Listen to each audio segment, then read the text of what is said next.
Hello, hello, hello, Crossroads Witches and other interesting magical beings. As you can see, I am not alone. I am so excited to have one of our House of Witchcraft members, Cottage here in San Diego, folks, and which is also off doing her own thing as well. Come join me. Hello, Anya. Hi, I'm so excited to be here. I'm just so stoked. Like, this is just fun, like, coming forth and sharing my journey after standing in circle with you for 5 years. Yeah, it's been just over 5 years now. No, but for real, it's cool to have, like, to be in my space and to represent, and I'm so excited to talk with you. I wanted to talk with you because I came over here from Southern, South Carolina as a Southern witch to Southern California. Mm-hmm. I went from two different Souths. But this is your dirt. Yeah, born and raised. And learning to embrace that and its stories and you're part of it. Yeah. Any thoughts on that? Wow, that is a loaded question. I'm like, let's start with the hard stuff first. So I'm just like, lay it out there on you. I'm sorry. I thought we were going to use into this. Stepping in and leaning into your dirt it comes with use what you got, feel the magic, from within, and embrace yourself and what's around you, and find the magic up in that. Absolutely. I'm sitting here thinking, when she's not on camera, she talks more. I know. Just so you give me time, guys. Okay. And she does have a TikTok and Instagram. I will make sure to have that so y'all can do it, because it is a big journey stepping out into the public life and everything, and I'm so happy that you're doing it. I've never been in a video, any of the cottage videos. I've been around the cottage for 5 years in the House of Witchcraft, but I've never been. I'm like one of the few. We call us OG witches, but I'm one of the few OG witches that have been there, but never been on camera. Well, it just wasn't the time. You had other things going, and when you first started, like, with the group, you still weren't sure. Yeah. And it wasn't until you started doing your own social media where you had to make the decision on your own. And at that point, I'm like, come on over, and I love doing videos with the other witches, but, I mean, the majority of our coven is in the closet. Yeah. So everybody on channel, y'all know Dana, because she's not in the closet.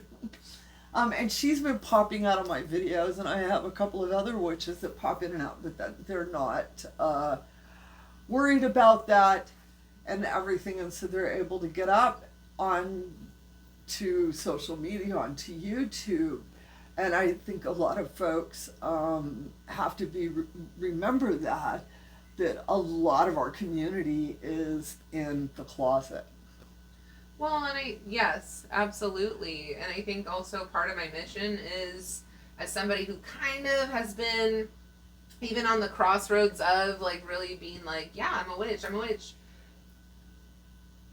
I want to bring, like, I have a lot that I want to bring on my platform and part of my message and part of my journey, but a lot of what I want to bring too is just showing, like, people, like, what witchcraft really is. It's not spooky and scary and gothic like I portray it. Not all the time and place. But yeah, it's just another way of living your life and connecting to spirit, and there's just so much that goes misunderstood that it's like, yeah, I mean, like, don't get me wrong. I can be an aesthetic witch. I like dressing it up. We joke about the yoga witchcraft. Oh, yeah. Very Southern California. I'm a yoga witch. When you talk about embracing your dirt, what did I learn? I learned yoga. And that is very Southern California, but that is your dirt. and not all witches are dressed in black with dark lipstick on. Not all witches look like hippies.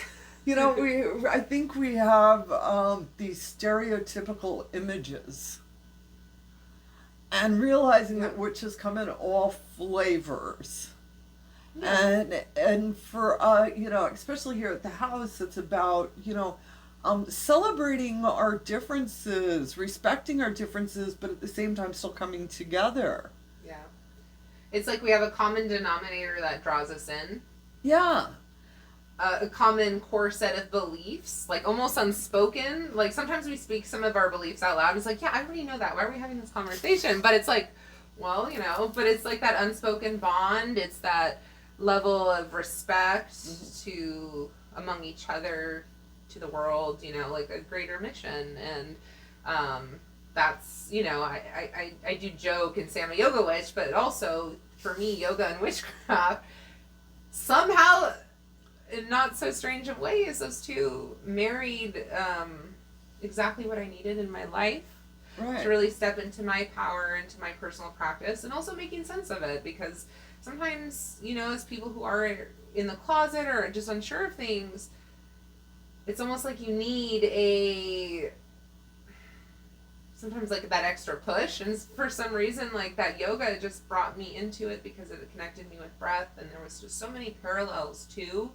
But it's like, it's okay. Like, this is not what you were taught, but this is like, you can lean into this because it feels authentic to you. And the two worlds together really have been, like, huge on my healing journey, between, like, the breath work of yoga and, like, the grounding, and then also witchcraft elevates, at least me, that's how I look at it, is that dynamic, that polarity. It's just, like, a really nice, beautiful bond that I needed in my body to operate. So I'm excited to dive in. And I want, like, all of you Crossroads, which is another interesting magical folks, to understand your coven should be full of different people. All right? You know, for us Crossroads witches, we're standing in the crossroads. Diversity is all around us because we allow it. We put ourselves there. All right.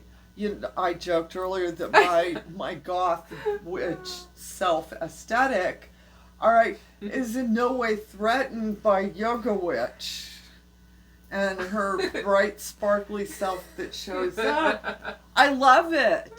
I enjoy it. And we were talking earlier about, you know, having your own personal convictions. It doesn't matter what's around you. It doesn't matter what gets put on the altar. It doesn't matter what other people are dressed as.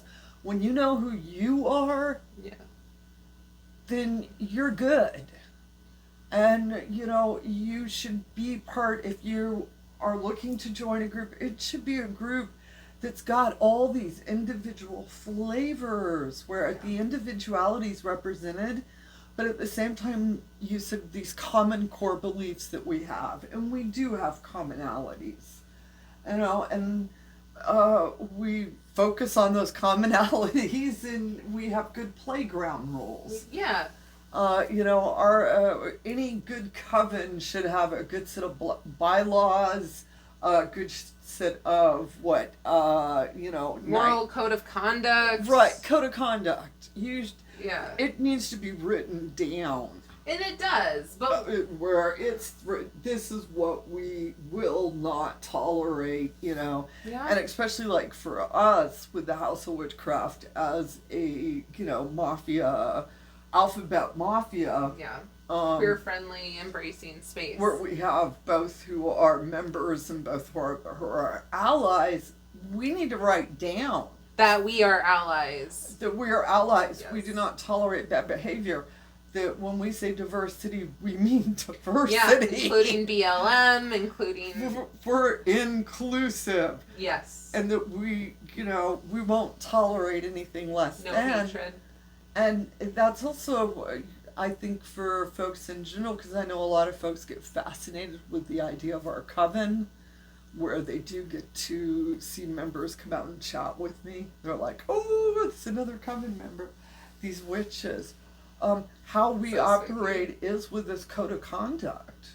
We have a for real set of guidelines that we hold to, and we're no bullshit about them.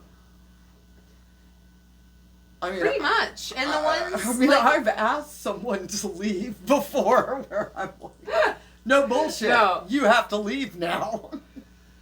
But, again, with that whole commonality bridging us together, I mean, like, yes, you do need to have the code of conduct in hand around, because it's just good. Because, like, especially, like, being a part of a group, starting a group, whatever... You need to have that principle, but honestly, most of us already have that just by the yeah. And like the few who weaned themselves out didn't quite feel right, anyways. That's a really good point.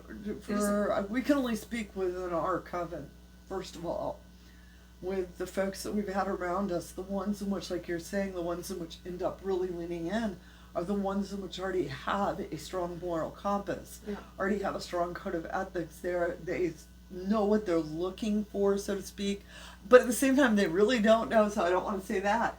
But it's natural. Yeah, and it just sort of flowed into it, We have had people up here in which they just want to join a coven, any coven, some coven, the coven. I want to be part of a coven. And you could almost just like smell the desperation off of them, where you're like, do you even like me? Ooh. I mean, you want so badly to be part of a group. The flip side of it is do you even like the people? When we have somebody who comes here, I mean, we just had somebody who declared them. We have a dedicant. We're very excited. We don't have lots, so we're like, hey. It's very official business, okay, you guys. For the cottage here in San Diego is a core group of people. We have friends, we have associates, and we have one or two people a year who take on the dedicant's journey with us. So it is very special to us when it does happen, and we just had somebody that declared the dedicant's journey. And the first thing that when I heard that I told her was, you need to make sure you go meet all the witches and make sure you like them. Yeah. You almost interview, was this the coven for you? And if you're not clicking, you gotta have, I guess, the faith to know that there is a group out there for you. Do not settle. Just because you found a coven and be like, oh my gosh, it's what if. But if you don't like these people, if their tradition is not something you're vibing on, I mean, we're Crossroads witches, and we have people who come up here who do not vibe, especially if you're out of the contemporary pagan realm. Yeah. You typically don't vibe with us. Yeah. I mean, but that's how it is, like either do or you don't. And well, it's not personal. Yeah. I mean, I know there's a group out there for them. Well, I think especially working with a group energy dynamic too, like if you're really trying to build, I mean, yes, tradition, but build group energy and like, heal or whatever you are doing under those moons, or just celebrating together, you all have to have that mutual mutual lack of respect is what the success of the group is. No, but we've just redone the entire coven. Mutual respect and love for each of us, right? Because like when we dance, we're also dancing. Yes, you're dancing for you. Yes, you're dancing for your higher self. Yes, you're dancing for divinity, but you're also dancing for each other. So that is so true. So if you don't vibe, you don't vibe. That's okay. Find a new group. And different magical traditions, different expectations. There's so many. Yeah, there's so many. There's so many. I mean, for us, the House of Witchcraft is one of many traditions. All right? And it's not a better best. It just depends on the individual. Some folks come to that house and are like, oh my gosh, this is exactly everything. Yeah. Somebody else comes up to the and they're like, yeah, no, not what I'm looking for. Where they're looking at, well, I think of the young woman who came up here who was all into the fairy tradition and how sweet she was. And I'm just like, yeah, we're really not into the fairy magic. And she was looking for a group that was really up in that space. Mm-hmm. And I respected that. She wanted to find some like-minded folk. And we weren't a good fit. It was like nothing personal. Which is saying something, because we are a funky gumbo, but also of all the funky, we don't have that much fae, and that's okay. We're not, that's not our dirt. That's not our... Yeah, none of us are holding space for him, I guess. Mm-mm. I mean, because all the witches have their own flavors that we all sort of, mesh with. Yeah. We're just folk magic at the end of the day. And that was something that our group really energetically, I don't think we would have done justice to her. I mean, what do I do? Yes, come. You can be the fairy fae witch. As opposed to she's talking about she wants to find others like that. And, and that's where any good group is going to help somebody on their journey, as opposed to trying to tell them, no, you need to join this group. Yeah, no. Please don't. Where you're really going to look for what's best for the person. Yes, of course, we always like a new member, like I just said. I'm excited over the fact we have a dedicant. Yeah. But this is somebody that's leaning into us. Yeah. They're leaning into us, but it's also like for people who aren't quite aware of what a dedicant is, it's somebody who's also just leaning into the path of being a witch and what it really stands for. And yes, like it's under kind of our nurture and our care, absolutely, but it goes so much deeper than just like they are dedicating to us. It is, it is a lot deeper than that. But most of our dedicants spend, I would probably say on average about 1.5 years, if not 2 years. I think mine was 2. First of all, it's not like it's a year and a day to count down. And we've had some witches that 3, 4, 5 years as a dedicant. And I agree with that. Because I don't think we should put time limits. And like you said, it is a big time period to really dedicate yourself. And maybe 13 moons is not quite long enough. Mm. Maybe you need 13 more.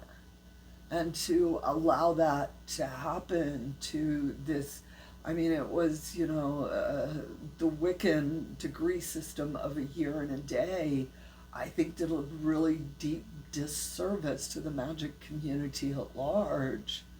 Most of, especially in folk magic, our apprenticeship programs, it's 7, 8, 9, 10, 11, 12 years that you apprenticeship with someone.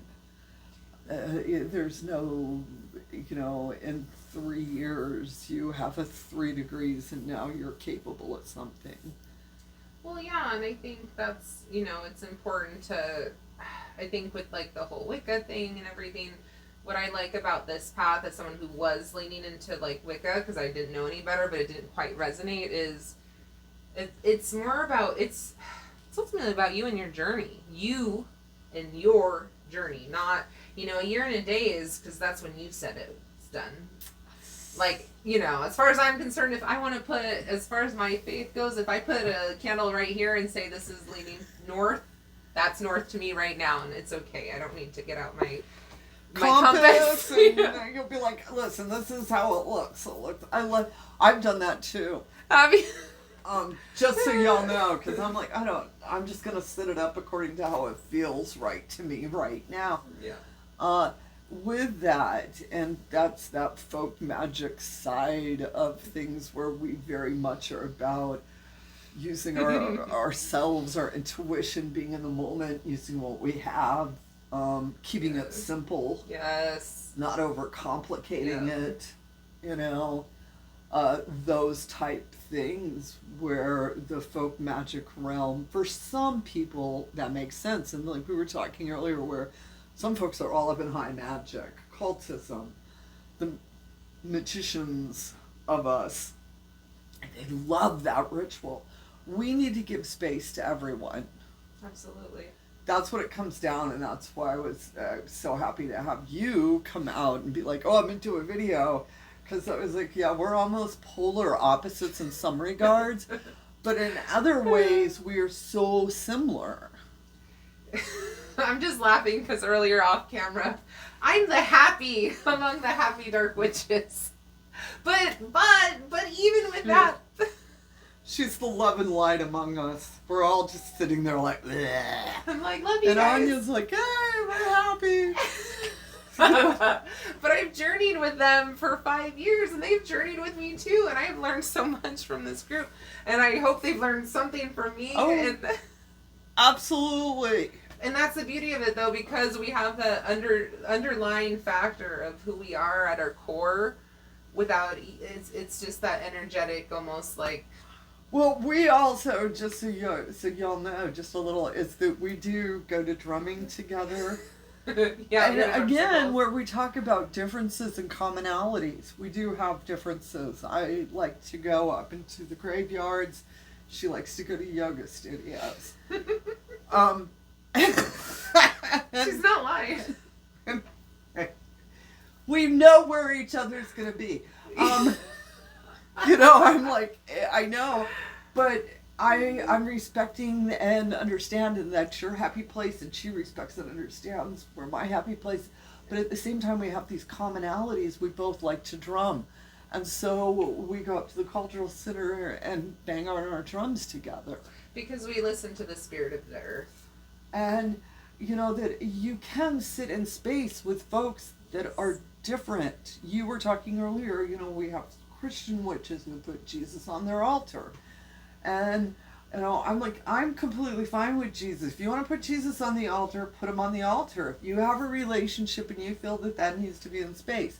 In no way does it deter, undermine, undo any of my personal beliefs or my relationship with divine, my relationship with, for me, it's the Great Mother. All right, and I think the Great Mother likes Jesus, so I'm good. And I don't overthink it, where these people are like, oh, I can't put this on the altar with this because they don't like each other. And I'm like, I know, that's too complicated. My first thought is, Divinity's not in high school. Something tells me that God and goddesses, deities, are not in high school. They don't care. And then deep down inside, they don't care. What they do care about is, are you coming from an authentic place? Are you showing your honor and reverence to them? If I have different aspects of divinity, different gods and goddesses on my altar, do I personally have a connection with them?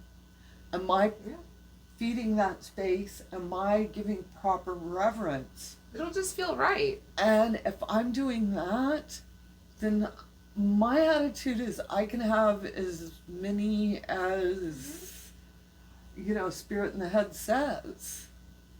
Because you have that Spirit in the Head where this feels right to me. You know, and just because somebody else has these different gods and goddesses, or somebody else has Jesus on their altar, doesn't mean I have to go home and put that on my altar either. Yeah.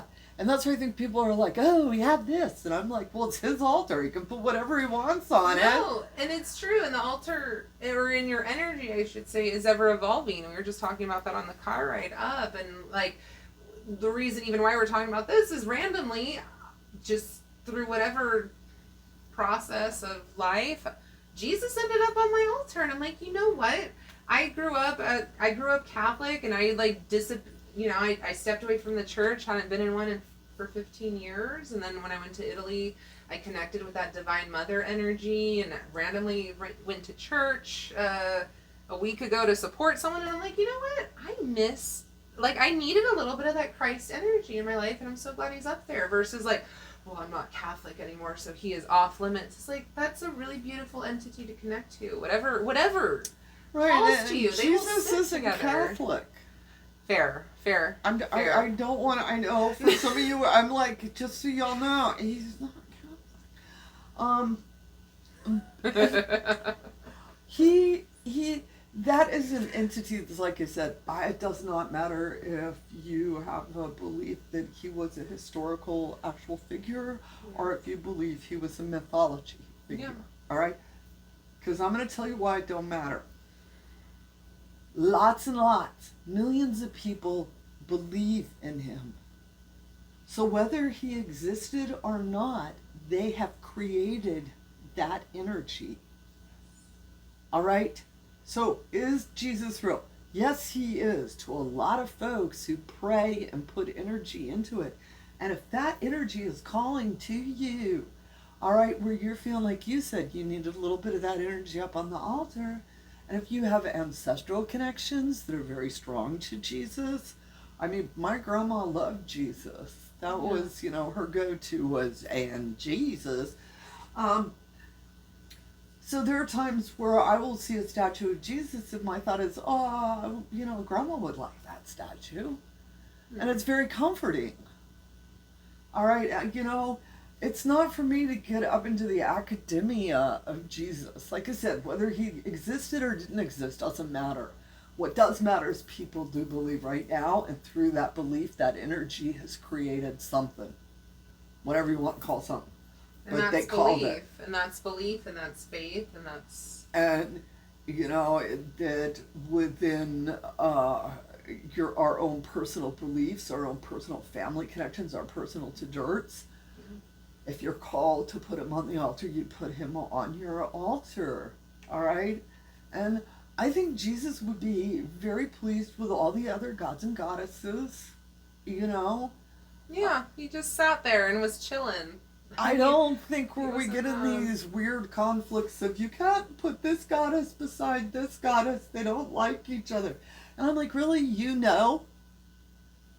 You were in the hallway when they were arguing and they said, we're not friends. Is that what you're telling me?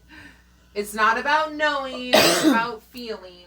Right, and if those entities feel correct on your altar... Yeah. No, it's not going to say it may not feel correct on my altar. Yeah. All right? And that's where I think we get a little... Where people are start getting up, though, because it's like, it doesn't feel right for me, so I'm going to tell everybody it's wrong. No. And really getting the fact that it's individual relationships with divinity. And it goes back to, if a yoga witch can somehow smuggle her way into a group of dark witches for 5 years and be loved and love them all back like family that we are, that's the point. That's the point. That is spirit. It doesn't matter. As long if it flows and it works because it's meant to. As dark witches, we do have to be mindful that our spaces are open. And that, you have used your yoga happy witch, but she does have some dark tinges to her.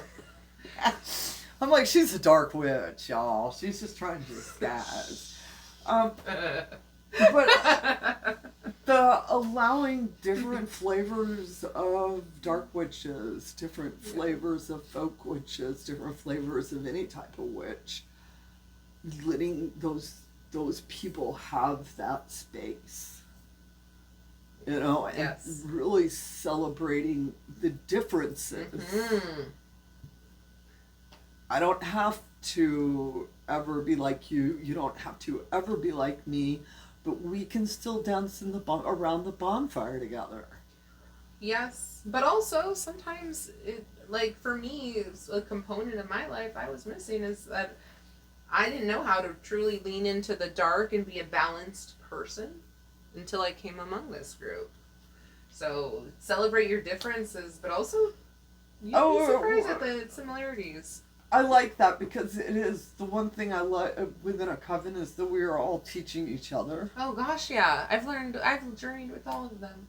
Where all of us carry very good knowledge. Yeah.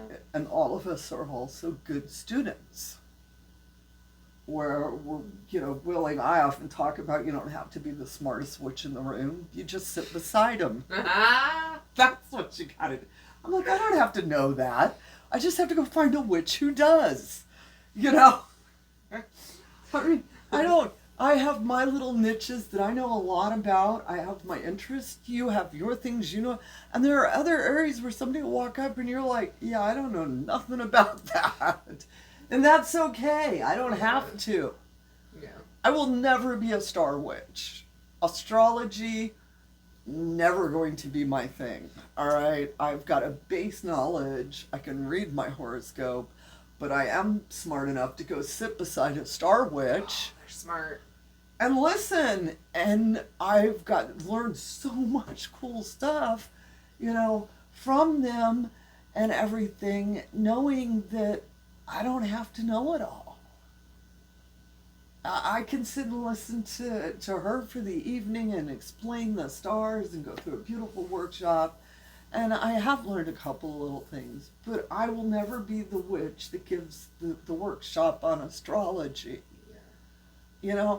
I think sometimes folks get a little overwhelmed thinking you gotta know everything. There's a lot to learn. And no, you don't. You start learning your passions. And if you follow your passions, it is going to take you into the niches that you're interested in, and the different flavor. I love your yoga witchcraft flavor. I think that's great because that's an authentic voice of you, speaking up on things in which you have found healing, you have found spiritual connection in. You are a better person. I'm not going to quite say that, but there's a sense of satisfaction with self. Well, and I think for me too, and even as I am kind of working on my channel and cultivating my voice, I really am. I mean, yes, I'm a yoga witch, but I am still, I'm a witch. What? Above all else. The yogi is just a little side, but it's the vibe, and also, which going way back to being in the broom closet, if I'm because I've tried so many times to relate my relationship to divinity and to my spiritual path and relate that to other people and say I'm a witch, and the conversation stops so fucking quickly where you're like, well, okay, I tried today. But I'm like, you know what? I think I can even start being yeah, I'm a yoga witch. And not that I need to entice people, but it's a vibe that I can connect to, because for me, again, it goes back to my mission of I want people to understand my faith without instantly shutting me and thinking whatever they want to think, because it's dude, this is the same stuff I grew up learning in Catholicism, just with a different twist. And yeah, okay, maybe you're breathing more and doing a little more stretchy bendy poses in the process, but I was thinking it was really close, though. I'll tell you why. Because if for those of you who are not Catholic, is where this comment, because this is going to be new information. If you go to Mass, you have to stand up, sit down, kneel, stand up, sit down, stand up, kneel, and stand up.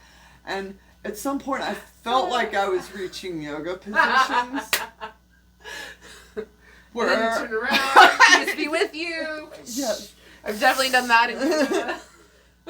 I was the stand up, sit down, kneel.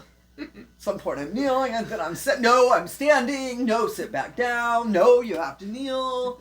Why is everybody standing while I'm kneeling? Crap, I missed the cue. Crap, I missed the cue. I was actually had a spirit in the head moment. It was just, and then I look up and everybody's standing around. She's vibing and totally feeling ethereal, and it's nope, you are not. We are here, honey, not here.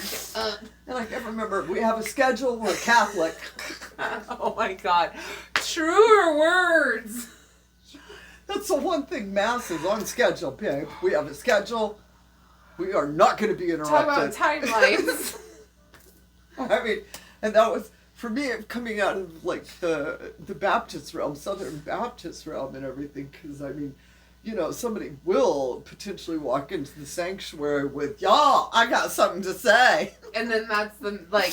They'll bring them up to the pulpit and let's make this as an announcement to the church. I mean, I was middle of a sermon, They will stop in the middle of a sermon to interject some new and exciting news, have a conversation, potentially have a vote, or table it until the next time the committee gets together. Catholics don't have time for that. There was already like a reoccurring thing when I used to go as a kid. And I'll end it at that, but people, as soon as they take the communion, they'd leave as if Mass is over. I got the body. Yes, I was going to say, and the other thing Gotta go. Catholic Mass ends at 2 times. Yeah. Right after communion. Because there's this, and dude, half of the sanctuary thinks that church is over after communion. I was just like, where are they going? And my friend's like, it's not over. Where are they going? Is where my friend's explaining to me and everything, because obviously I've been to Mass. I like going to Mass.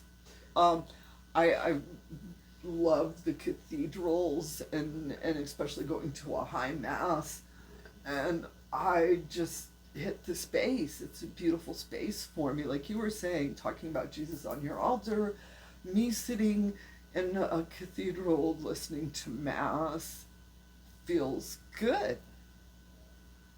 And I don't feel like I have to be a Catholic to sit in that space and hear his words, and I think that if we ask the bishop, cardinal, priest guy up there, I don't know what you call the guys at the front of the Catholic Church. Depends, I think, on the hierarchy. That they would tell you that all is welcome. That's a great point of thought. I think sometimes I tend to project my insecurities of being a former Catholic. Like, am I really welcome here? So I am glad you made a point to say that. No, the priest wants you to come. They're happy when people show up. I respect that. And they set up a service, and that space is set up for all of us to have a connection. And that's what I love. I love, when I went to Ireland, I went to St. Bridget's Cathedral. And I had learned St. Bridget's prayers so that I could light her votive candle up front. And had asked the priest standing there, told him I'm not Catholic, but I want to say her prayer and light her candles. And he's like, oh, you go right ahead. But he said it in Irish brogue, so it sounded really cool. Right, I can hear it. I won't try to replicate it. It was a Catholic Irish priest, the best. Yes, it was just like a sweet, charming man, right? Yes, and he was just like, yes, go right ahead. And I had taken the time also to learn the prayer to St. Bridget, so I had put in my time and effort, showing that I really did want to give respect, honor, reverence. How am I doing that? I took the time to learn the prayer so I could walk into St. Bridget's Cathedral. I could light, the candles, say my words, and then went out the front door, around to the back to Bridget's temple wall, because Bridget's temple wall is where the back of the church is built upon. And I said my, pagan heathen prayer to the goddess Bridget, and left a little gift in the wall for her. And I felt that both places were valid. It's not a sacred site is sacred.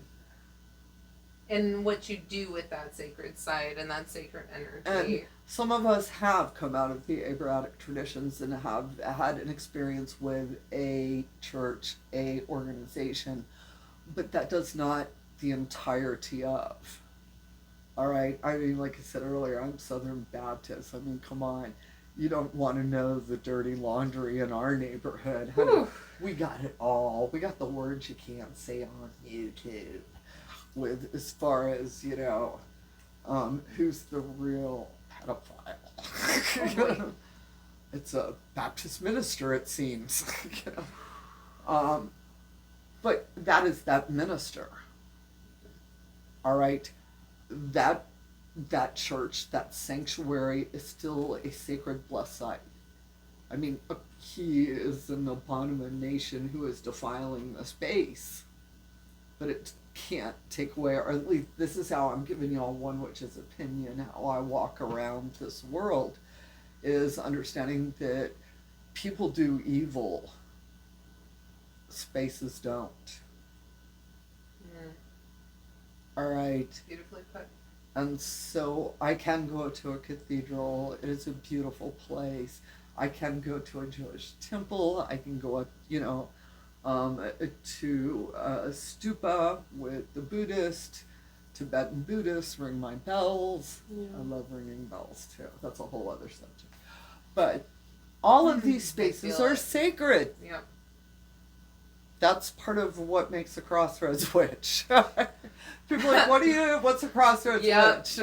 You just heard what I was like, there's no telling where you'll find me popping up at.